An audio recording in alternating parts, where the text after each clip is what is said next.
Hey y'all. Look stylish. So listen, after last week's video, some things happened, and it became kind of apparent to me that I need to do a part two. Number one, no, I'm not killing myself. No, I'm not in danger of killing myself, and anyone who thought so is a fool. As I said so on the various social media for the web series. The reason I say that is because a member of my family, as I mentioned, I'm in therapy, and a member of my family called the therapist, and whatever they said, whatever they think they said, caused the therapist to call me in the middle of my workday, and I had to convince her that I was not, in fact, in danger of killing myself. It took me half an hour to convince her of the truth. In fact, I'm shortly off to go to therapy today due to that. I could use a session, and it makes them happy. I don't know if you're familiar, whatever it is in your state, here it's called civil protective custody, where they can grab you, they can lock you up on a 72-hour psych hold, and then you're in for a week, and then you go up for trial, and then you're in, if you're committed, if you're found, basically if you're found guilty of being unable to care for yourself or danger to yourself or others. That's right, you don't have the right to your own life. You can be locked up for 6 months at a time, and they can do this every 6 months. For as long as they like.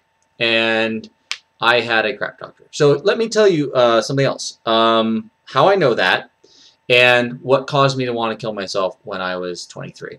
When I was 23, I had a lot of things going on. I can't remember them all, but they included, within a few months, losing my job, losing my home, losing a few possessions, losing a lot of money, almost losing my truck, school load that was getting a little intense, being audited by the IRS, being diagnosed with Asperger's syndrome, which, as many of you know, especially if you got diagnosed as adults, throws you for a loop, okay? When I got diagnosed, I was firmly convinced I was never going to get married, I was never going to have kids, nobody would want me. There's 3 women who have convinced me otherwise, and I'm still pretty tight with one of them. The other one, yeah, I've mentioned. I have relationship issues. But 3 women, I've had 3 very good relationships. 3 very serious, well, 2 good relationships and 3 serious ones. One of them was not so good. And that was actually the woman I got engaged to.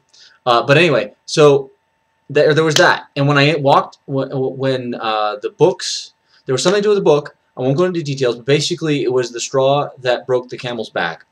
And it was just the one last stressor I couldn't take. So I flipped out. They called the cops. Cop came out. Had he pulled a gun and not his taser, I would have rushed him and committed suicide by cop. And this was 2002. And they'd just gotten tasers, and this guy was like, hey, you know what, new tool. And my immediate thought was, you son of a bitch. Now I have no reason to rush you, because as fucked up as I was, I knew that, and that's, by the way, I'm using that expression correctly. I was that far gone. I just knew. And I'm like, oh, I'm going to go, and I'm going to hate life, and I'm going to have these holes in me, and it's going to be painful. So yeah, and he was very nice, but I got transported to the emergency room. They locked me hand and foot with handcuffs. That was unpleasant. I got locked up for 72 hours. I was then committed for a week. I was then convinced by my lawyer to wait another week. Yes, I know I've said I have an attorney in the family. That attorney convinced me they didn't know enough about the law. I was better off going with the public defender. I see the argument. Also, it was a conflict of interest. Anyway, so yeah. I was locked up. A week goes by. They convince me to wait another week. I go up for trial. I'm committed. I appeal. On appeal, my doctor is held in, almost gets thrown in jail for contempt twice. This doctor, by the way, I was told by the mental health techs at the time that he was a slow call. That they didn't like him, they didn't trust him, and that basically if one of the patients flipped out, it was get your ass out of there, because they're not going to stop the patient. Let's see. I was let go on appeal. So I know all about it. And so anytime that kind of comes up, I'm a little touchy. I'm very paranoid about that, because I know how very easy it is to get dropped into that system and get lost. And everyone believes, oh, it's your mental health issues, it's your anger, it was stress.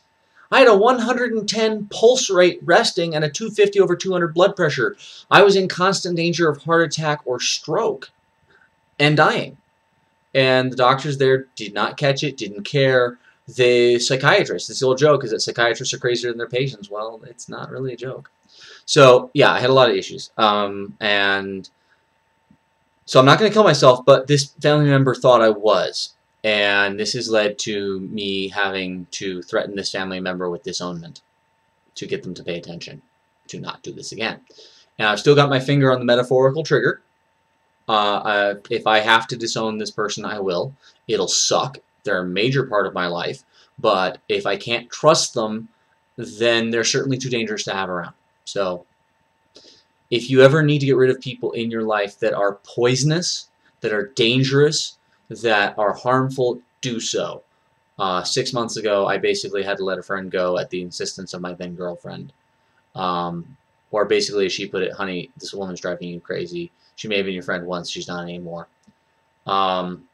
And I was right to do so. And recently I've had to tell that person to never contact me again, or I'm getting a restraining order. So, and several people have had to tell this person the same thing. And I've known this person since high school. But yeah, I'm not anybody's victim. I try not to be, at least. So yeah, I'm going to have to probably get rid of this person. And I may have to get rid of this family member. I got rid of the old person. I may have to get rid of this family member the same way. We have a family history of abandoning people in my family. So I know the path. It's not easy, but I know how to do it.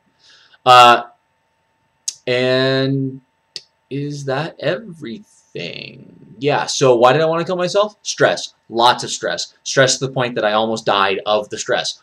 Or I could have. Why am I so paranoid? And why am I not supportive of the mental health system? Because going through it doesn't teach you to trust it. It teaches you to shut your mouth. People always say, oh, what about mental health tech? Why is it this? Why is it that? We need to abandon the idea that we're saving people by stopping suicide.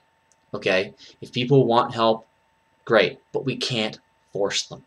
Because if you survive a suicide attempt, or if you survive that, I know a lot of people say, oh, I'm so glad, I'm so this, I'm so that. The problem is, having been through the system, having talked to those people, I can tell you that often enough, a large percentage, maybe no more than half, but say even 20%, are saying that so that people will trust them. People who go through the system learn to shut their mouths and lie. I'm very curious, and I'm probably sure there's some good data to be found if you could dig for it, but we're very good at hiding it. If people who have been through the system are in fact more likely to kill themselves without telling anyone, because we know. So people say, well, what can you do? What's the best thing you can do to prevent suicide? Don't put the person in the system, because what you do as an adult, you will lose your house, you will lose your things, you will lose your job, you will lose your freedom, and they do this all in the name of making your life better. Oh, and they put you on drugs, or they insist they put you on drugs. I was put on lithium. I have nothing, no diagnosis ever legitimate that came up.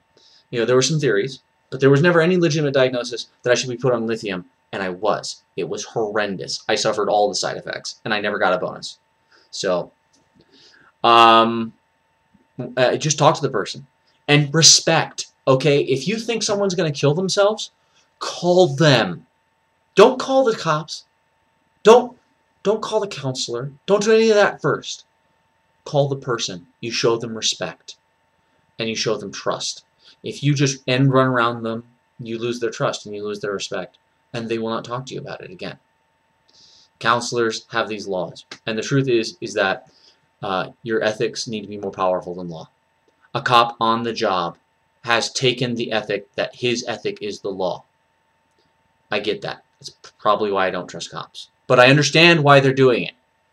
But the rest of us, we have a higher obligation to ourselves, to our family, to the human race.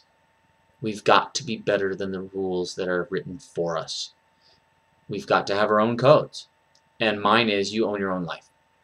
If I didn't make that clear in the previous video, I'm sorry. So, have a good day. Have any questions? Right below any of the things. I got to run. You have a great, awesome day. And yeah, my grandmother died last week. We had the memorial. It was rough. I think we'll talk about that in a future video dealing with family issues. Talk to you later.